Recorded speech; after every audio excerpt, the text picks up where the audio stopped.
नमस्कार दोस्तों, आप लोगों का मेरे चैनल पे स्वागत है। मेरा नाम अर्पित कुमार इलाहाबादिया है। तो मैं आजकल आप लोगों को आर्टिफिशियल इंटेलिजेंस से रिलेटेड कई सारी चीज़ें बताया था, जहां मैंने बताया था कि किस तरीके से जो कंप्यूटर का युग है वो पूरी तरीके से आदमियों की जो इंटेलिजेंस का काम अब कंप्यूटर का युग कर रहा है। कैसे डाटा मैनेजमेंट और डाटा साइंस के जरिए ये चीज़ें संभव हो पा रही हैं, प्रोग्रामिंग के जरिए संभव हो पा रही हैं। मैंने कई सारे एग्जाम्पल दिए थे, चाहे वो एलेक्सा का एग्जाम्पल हो, नेटफ्लिक्स का एग्जाम्पल हो, बायोमेट्रिक्स का एग्जाम्पल हो, डीआरएस टेक्नोलॉजी का हो। अलग अलग एप्लीकेशन हमने सोसाइटी पे, हेल्थ पे, एजुकेशन पे, टूरिज्म पे, फाइनेंस पे, इन सारी चीज़ों पे देखा था। और भी हम बहुत सारी चीज़ें कि कैसे जॉन मैकार्थी ने इसको, फिर हमने मशीन लर्निंग के बारे में बात की थी, बिग एआई, सुपर एआई, इन सारी चीज़ों के बारे में बात की थी। तो आज उसी कड़ी को मैं आगे बढ़ाता हूँ। अब हम आर्टिफिशियल इंटेलिजेंस के कुछ एडवांटेज देख लेते हैं कि हमारे जीवन में आर्टिफिशियल इंटेलिजेंस की क्या एडवांटेज है, वो हमको कहाँ कहाँ काम को आसान कर सकता है, इफिशियंसी बढ़ा सकता है, इनोवेशन ला सकता है। तो ये जो चर्चा है आज उसी पे हम लोग करेंगे। तो समझते हैं, पहला एडवांटेज तो ये है कि ये किसी भी काम को ऑटोमेटिक कर देगा, जिसमें आदमी को बहुत कम समय लगेगा, जो हमारे टाइम को बचाएगी, हमारे इफर्ट को बचाएगी, जिससे जो हमारी प्रोडक्टिविटी है वो बढ़ेगी। और जिससे कहीं ना कहीं हम कह सकते हैं, जैसे चैट बोर्ड के जरिए हम कोई भी ऑर्गेनाइजेशन से बात कर सकते हैं, उनके क्या प्रोग्राम है, उनसे जो भी हमको इम्पोर्टेंट जानकारी या इंफॉर्मेशन लेनी वो आसानी से मिल जाएगी। हमको कुछ सुनना है, देखना है, हम एलेक्सा से कहते हैं, एलेक्सा हमको बताने लगता है, सीरी है। तो ये सब ऑनलाइन का जो पूरा माध्यम चल रहा है, या जो हम कह सकते हैं मशीन लर्निंग का युग चल रहा है, इसमें बहुत सारे हमको फ़ायदे भी हैं। इसमें ये है कि हमें कहीं जाना नहीं, हमारे समय की बचत है। 24 से 7 घंटे जब भी ज़रूरत है हम आराम से आर्टिफिशियल इंटेलिजेंस की जगह शॉपिंग कर सकते हैं, ई कॉमर्स कर सकते हैं, कोई प्रोडक्ट मंगा सकते हैं, बेच सकते हैं, सेल कर सकते हैं। जिससे कहीं ना कहीं आदमी को गलतियां कर भी देता है, क्योंकि ह्यूमन माइंड है, उससे गलतियां होती हैं। लेकिन जो मशीन है उस पर इस तरीके के कोड फिट किए गए हैं, या ऐसे प्रोग्राम सॉफ्टवेयर डाले गए हैं कि उसमें मैक्सिमम जो मिनिमम चांस है किसी भी एरर को कम होने के लिए। तो इसको हम कह सकते हैं कि जिससे हमारे जो आर्टिफिशियल इंटेलिजेंस है वो एक्यूरेसी देता है। जैसे कोई भी सेक्टर हो, चाहे वो हेल्थ सेक्टर हो, मैन्युफैक्चर में दवाइयों का कोई भी डायग्नोसिस ढूंढना हो, या कोई केमिकल उसका मिलाना हो, या उसकी सैम्पलिंग करनी हो, या फाइनेंस में कोई भी रिलेटेड चीज़ें हों, तब इसके लिए तमाम वेबसाइट है, उनके एप्लीकेशन है, ऐप बने हुए हैं, जहाँ जाकर आप अपने इस समस्याओं का समाधान आर्टिफिशियल इंटेलिजेंस करती है। ये स्पीड बढ़ाती है, क्योंकि ये मशीन लर्निंग के बेस है। ये जल्दी से किसी भी चीज़ को इंटरप्रेट करके डाटा को आगे उसको डिकोड इनकोड करने के बाद उस पर जो इनपुट लगाने के बाद आउटपुट आसानी से मिलता है। किसी भी चीज़ को, कोई कहीं की समस्या है ऑनलाइन ट्रांजैक्शन में, या कोई ऑनलाइन कोई डाटा से रिलेटेड प्रॉब्लम है, तो उसको डिटेक्ट करती है। तो ये कहीं ना कहीं इफिशियंसी और स्पीड भी बढ़ाती है।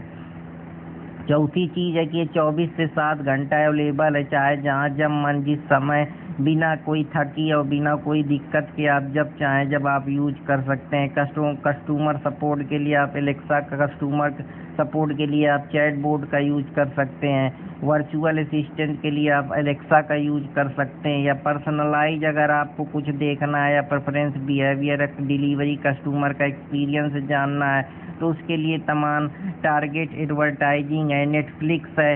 ये सारी चीज़ें हैं जो कहीं ना कहीं हमको कहते हैं कि हमको पर्सनलाइजेशन उसके जरिए मिलता है। डिसीजन मेकिंग आसान हो जाती है, क्योंकि हमको गलतियां आसानी से समझ में आ जाती हैं। डाटा का जो पैटर्न है वो आसानी से एनालिसिस किया जाता है, जिससे हमको डिसीजन मेकिंग बनाने में आसानी होती है। और जो कहीं ना कहीं हमारी डिमांड या आगे को हमको क्या इस तरीके से सोचना है, कैसे हमको अपनी सप्लाई चेन को मैनेजमेंट करना है, तो ये एआई बहुत बेहतर तरीके से करती है। इसमें कास्ट सेविंग भी होती है कि आप एक छोटी कम कास्ट पे लगा के आसानी से आप अपने काम को ऑटोमेटिकली परफॉर्म करा सकते हैं। रिसोर्स का बेस्ट यूटिलाइजेशन कर सकते हैं, जैसे मेंटेनेंस ऑफ मशीनरी है, और इसमें पैसा भी कम लगेगा, ऑपरेशनल कास्ट जो चाहिए वो भी कम होगी। अब ऐसे ह्यूमन करेगा, लोगों को लाओगे, फिर तमाम उसके लिए व्यवस्था करोगे, तो वो महंगा पड़ जाएगा। तो ये कास्ट सेविंग भी है।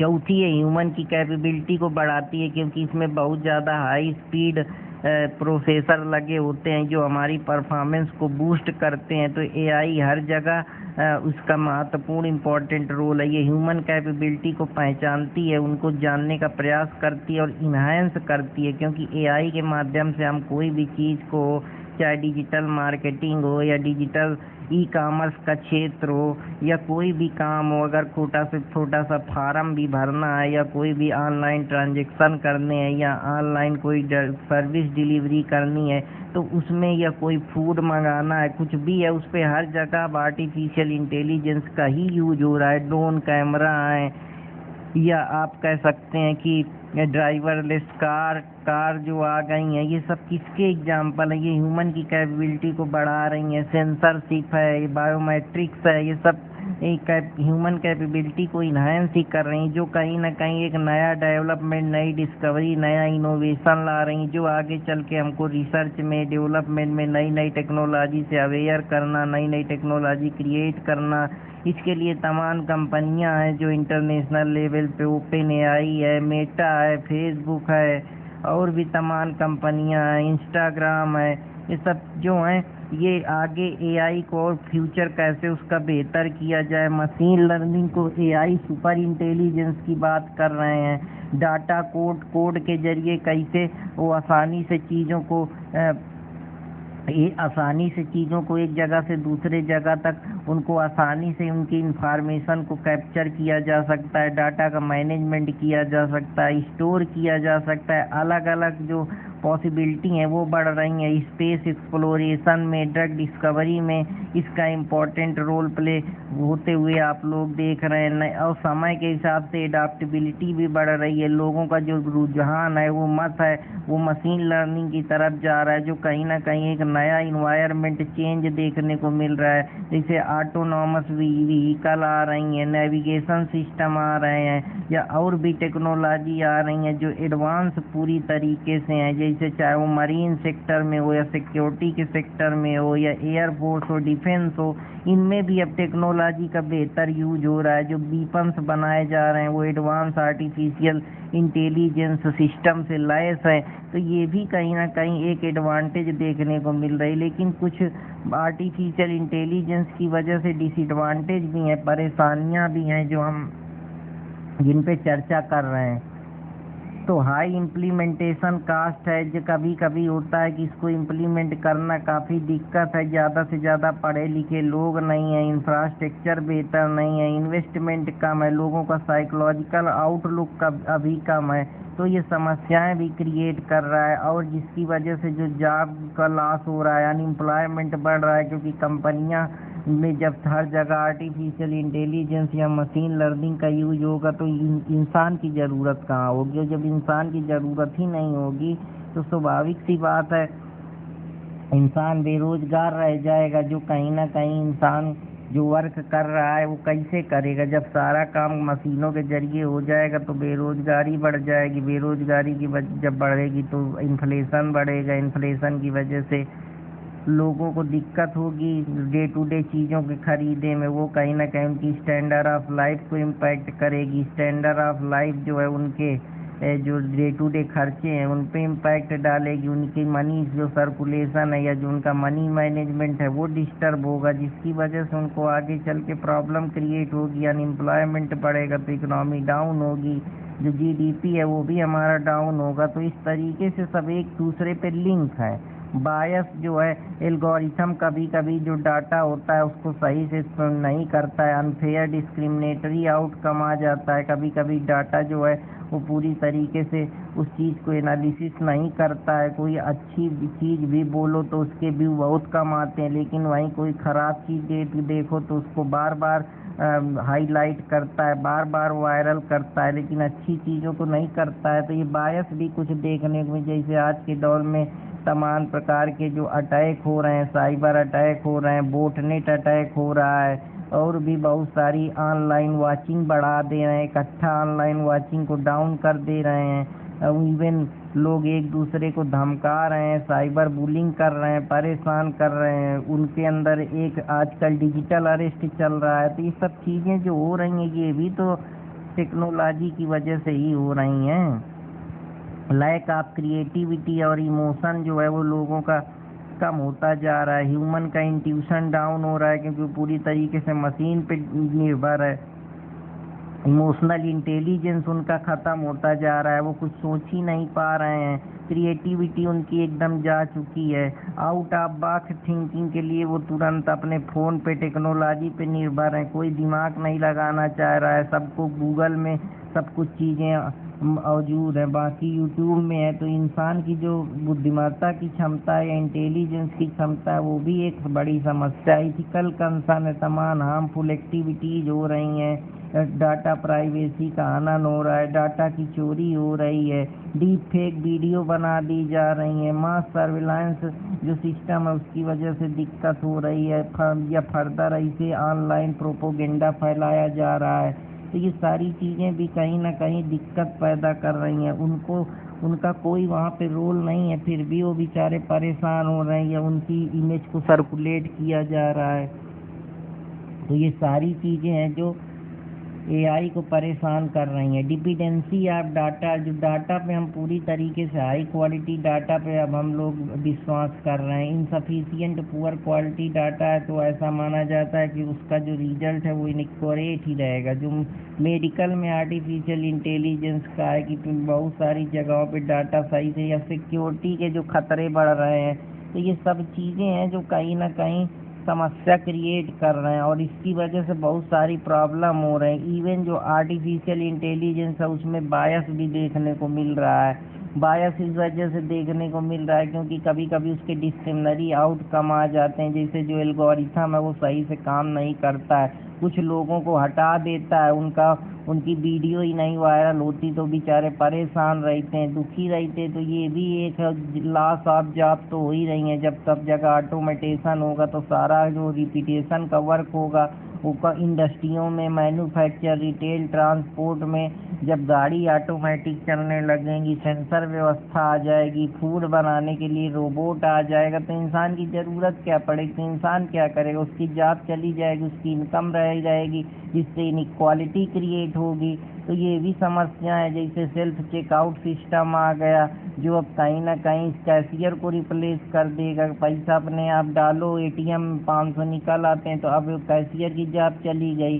प्राइवेसी कंसर्न भी आप देख रहे हैं, डाटा चोरी हो रहा है, डाटा एक जगह से दूसरे जगह ट्रांसमिट हो जा रहा है, या फेशियल रिकॉग्निशन जो हो रही है उसका मिसयूज हो रहा है। तो ये प्राइवेसी कंसर्न भी आ रहे हैं, साइबर बुलिंग, साइबर अटैकिंग, ये सब चीज़ें भी आ रही हैं। तो सिक्योरिटी कंसर्न तो आ ही रहे हैं कि फेक न्यूज कैंपेन चलाया जा रहा है, मालवेयर डाल दिए जा रहे हैं, साइबर अटैक किए जा रहे हैं, स्प्रेड इंफॉर्मेशन फैलाई जा रही जो कहीं ना कहीं समाज को गंदा कर रहे हैं, उसको डिसबैलेंस क्रिएट कर रही है, दंगा फसाद झगड़े हो रहे हैं, ये नए नए मूवमेंट शुरू हो जा रहे हैं, जिसकी वजह से जो कम्युनल वायलेंस है या टेररिज्म जैसी समस्याएं हैं ये भी इससे बहुत ज़्यादा इम्पैक्ट पड़ रहा है। ट्रांसपेरेंसी, अकाउंटेबिलिटी है नहीं, एक बार बना दिया कोड, अब उसका किस तरीके से यूज होगा किसी को पता ही नहीं है। तो ये भी एक बड़ी समस्या है कि अगर कुछ मान लीजिए रोबोट को जैसे फिट कर दिया वैसे ही वो परफॉर्म करेगा, उसमें कुछ नया करने के लिए हाई एक्सपर्टाइज चाहिए, जबकि इंडिया में ना इंफ्रास्ट्रक्चर है,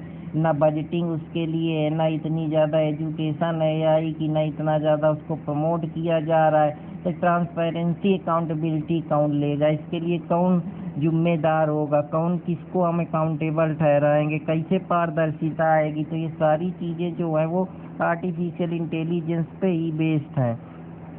ओवर रिलायंस हो जा रहे हैं लोग आर्टिफिशियल इंटेलिजेंस के ऊपर, क्योंकि अगर आर्टिफिशियल इंटेलिजेंस में लोग कुछ करना नहीं चाहते हैं, ह्यूमन अपना पूरा समय जो है वो फ़ोन पे ही बिता रहा है, या मेडिकल डायग्नोसिस करना है तो ऑटोमेटिक हो रहा है, या कोई एमआरआई करनी है या सीटी स्कैन करना है, तो ये सारी चीज़ों पे वो अब जो एआई है उस पे बर्डन है। कैश निकालना है तो उस पे एआई है, या कुछ भी देखना है, कोई भी अपना को वायरल कराना है, एल्गोरिथम उसमें भी एआई है। तो हमारी रिलायंस जो ओवर आत्मनिर्भरता है वो आर्टिफिशियल इंटेलिजेंस पे बढ़ती जा रही है। वीपनाइजेशन हो रहे हैं, साइबर वारफेयर हो रहे हैं, नए नए जो ग्लोबल सिक्योरिटी कंसर्न बढ़ रहा है, या साइबर अटैक किए जा रहे हैं, तो जो आर्टिफिशियल इंटेलिजेंस का है उसको वीपन की तरीके यूज किया जा रहा है। ऐसे ऐसे मिसाइल बनाए जा रहे हैं, ऐसे ऐसे बम बनाए जा रहे हैं, ऐसे ऐसे सुपरसोनिक मिसाइल और भी बहुत प्रकार के जो जेट है उनमें आर्टिफिशियल इंटेलिजेंस है, या जो हमारी पनडुब्बियाँ हैं या मरीन सिस्टम है या जो नेवल हमारा एडवांस सिस्टम है, वो पूरी तरीके से आर्टिफिशियल इंटेलिजेंस पे ही बेस्ड है, जहाँ पे अब ह्यूमन का इंटरवेंशन ना के बराबर है। तो ये सब अब मशीनें ही करेंगी, तो फिर इसकी वजह से जो हमारी ह्यूमन रेस है वो खतरे में है, उसके लीथल इम्पैक्ट देखने को मिलेंगे। और ये जो एआई में पढ़े लिखे लोग हैं, या जो एआई की वजह से ये इकोनॉमिक इनइक्वालिटी बढ़ती जा रही, क्योंकि जो डेवलप और डेवलपिंग नेशन है उनसे कम्पटीट ही नहीं कर पा रहा है, वो और वेल्दी होते चले जा रहे हैं, और जिनके पास कुछ नहीं है वो अनप्रिविलेज कम्युनिटी रह गई, उन पे high cast of AI adoption है, वो उसको कम्पटीट ही नहीं कर पा रहे। जैसे लार्ज कारपोरेशन है, बिजनेस है, वो पूरी तरीके से लैस है, लेकिन एक आम आदमी तो रोज अपने लिए जूझ रहा है, क्योंकि जब सब काम आर्टिफिशियल इंटेलिजेंस के जरिए, तो आदमी कैसे अपना जीवन यापन करेगा जब उसको कोई रोजगार नहीं मिलेगा, कोई धंधे के साधन नहीं मिलेंगे, कुछ वो कर ही नहीं पाएगा, क्योंकि हर तरीके से तो आर्टिफिशियल इंटेलिजेंस काम कर रहा है। तो इंसान जब कमाएगा नहीं तो खाएगा क्या? तो ये भी एक समस्या का विषय है। अनइंटेंडेड कॉन्सिक्वेंसेज इसके यही हैं कि ये पूरी तरीके से हार्म इसके बहुत सारे हैं। इसकी वजह से चिड़चिड़ापन होता है, आपका दिमाग नहीं चलता है, तमाम प्रकार की रेडिएशन निकलती हैं जो आपके बॉडी को इम्पैक्ट करती हैं। सोशल मीडिया प्लेटफॉर्म पे मिस इन्फॉर्मेशन फैलाई जाती है, एल्गोरिथम भी बेहतर तरीके से नहीं काम करता है। बड़े बड़े जो ऑर्गेनाइजेशन है उन्होंने अब तरीके से इथिकल एआई डिजाइन करना चाहिए, कोलैबोरेशन करना चाहिए गवर्नमेंट ऑर्गेनाइजेशन से, जिससे इस रिस्क को हम कम कर सकें और मैक्सिमम हम अपना बेनिफिट बना सकें। तो ये कुछ चीज़ें हैं जिन पे सरकार को ध्यान देने की ज़रूरत है।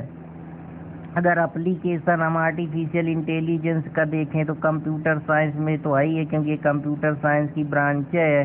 साथ ही साथ अगर किसी क्रिमिनल को पकड़ना है, किसी की साइकोलॉजी जाननी है, जैसे ब्रेन मैपिंग टेस्ट है, ये सारी चीज़ें आप देखते हैं, ये सब में आर्टिफिशियल इंटेलिजेंस का कहीं ना कहीं यूज होता है। या बायोलॉजी का जैसे बार कोड डीएनए टेक्निक है, ये सब चीज़ें हैं। या मैथ में है जो आपका ऑटोमेशन के जरिए सवाल को सॉल्व करना है, आर्टिफिशियल इंटेलिजेंस का यूज करना, इन सब चीज़ों पे जो धीरे धीरे हम लोग देख रहे हैं। हेल्थ केयर सेक्टर में है, मशीन लर्निंग की वजह से जो फास्टर है, चीपर हो रहा है, लेकिन इसके डायग्नोज है, कभी कभी जो पेशेंट है वो उसके इम्प्रूव नहीं कर पाता है उसकी सिचुएशन को, क्योंकि जो मशीनें हैं कभी कभी हो सकता है कि उस चीज़ को सही से उसका निरीक्षण ना कर पाए। बिजनेस सेक्टर में भी है, क्योंकि रोबोट आ जाने की वजह से, ऑटोमेटेशन की वजह से जो काम है वो आसान हो गया है। ह्यूमन का जो अब वर्क है वो बिल्कुल ना के बराबर रह गया है। ये चैट बोर्ड के वजह से आ जाने से जो कस्टमर सर्विस है वो आसानी से पहुंच जा रही हैं।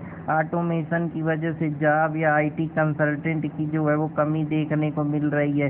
तो ये कहीं ना कहीं बेरोजगारी के ही लक्षण है। एजुकेशन में आर्टिफिशियल इंटेलिजेंस का यूज आप एडटेक के रूप में देख रहे हैं, जो कहीं ना कहीं जो ट्रेडिशनल क्लासरूम है उनको रिप्लेस कर रहा है, उनकी रीचिंग वर्ल्ड वाइड हो रही है, जिसकी वजह से उनके काम धंधे चौपट हो रहे हैं। जो ट्रेडिशनल क्लासरूम टीचिंग है वो भी डाउन हो रही है। तो ये भी सारी चीज़ें हैं। फाइनेंशियल सेक्टर में है, अब लोगों को बैंक नहीं जाना है। अब आप देख रहे हैं बैंकों में भी बैंकों का जो वर्कलोड है वो कम हो गया है, क्योंकि अब जो बैंक में पैसा आप अपने आधार कार्ड लगा के बायोमेट्रिक्स के जरिए निकाल सकते हैं। तो जो वर्कलोड है वो भी कम हो रहा है, जहाँ कहीं पे ह्यूमन की आवश्यकता ना के बराबर है। जो पेंडिंग केसेस बढ़ रहे थे उनके लिए भी अब वर्चुअली वीडियो कॉन्फ्रेंसिंग के जरिए सुनवाई हो रही है, जिससे जो पेंडिंग ट्रायल चल रहे हैं उन पे भी रोक लगाई जा सके। और ऑटोमेशन कहीं ना कहीं जो जस्टिस डिलीवरी सिस्टम है उसको भी मजबूत कर रहा है।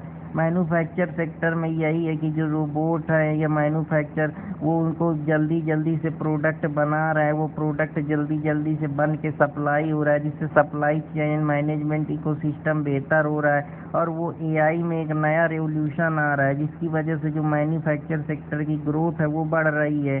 ज़्यादा से ज़्यादा जो उनमें इफ़िशियंसी आ रही है, टाइम कम लग रहा है, कास्ट भी कम लग रही है। इंटेलिजेंट रोबोट आ गए हैं जो सारे काम ह्यूमन की तरीके ही परफॉर्म करते हैं। जैसे अभी एलन मस्क एक दिन अपने बाल कटवा रहा था सेंसर टेक्नोलॉजी के जरिए। कोई भी प्रॉब्लम है उसको आर्टिफिशियल इंटेलिजेंस के जरिए हमको पता चल जाता है। हमारी बीपी कितना है, हमारी हीट कितना है, हमारे बॉडी का टेम्परेचर कितना है, साउंड की माध्यता कितनी है, कितना मूवमेंट है, कितना प्रेशर है, ये सारी चीज़ें हैं जो पूरी मेमोरी में हमारे क्या चल रहा है, किस तरीके से हम कितना सोच पा रहे हैं, हमारी बॉडी में कितना धक्का किस तरीके से काम कर रहा है, पंपिंग किस तरीके, जो ईसीजी टेक्नोलॉजी है, इलेक्ट्रोकार्डियोग्राफ, तो ये सब चीज़ें आप देख रहे हैं जो कहीं ना कहीं इसको अगर सही समय पे एडाप्ट करेगा, लर्न करेगा तो ये अच्छा भी है।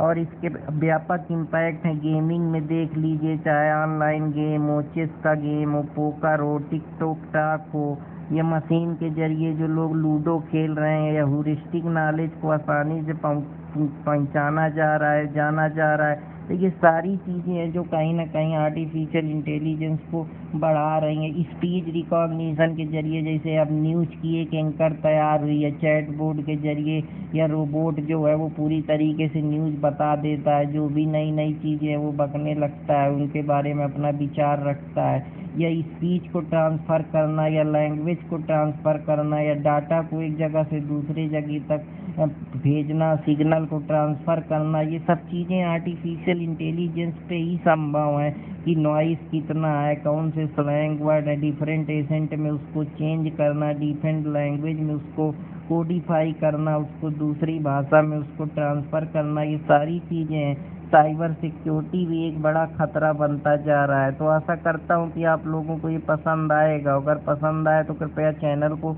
लाइक सब्सक्राइब करते रहें और अपने दोस्त अर्पित कुमार इलाहाबादिया को सब्सक्राइब करें। तो फिर मिलूँगा, तब तक आप लोगों से इजाज़त लेता हूँ। आशा करता हूँ कि आप सब लोग अच्छे होंगे, खुश रहिए, पढ़ते रहिए और मेरे चैनल को सब्सक्राइब लाइक करना ना भूलें और अपना आशीर्वाद देते रहें।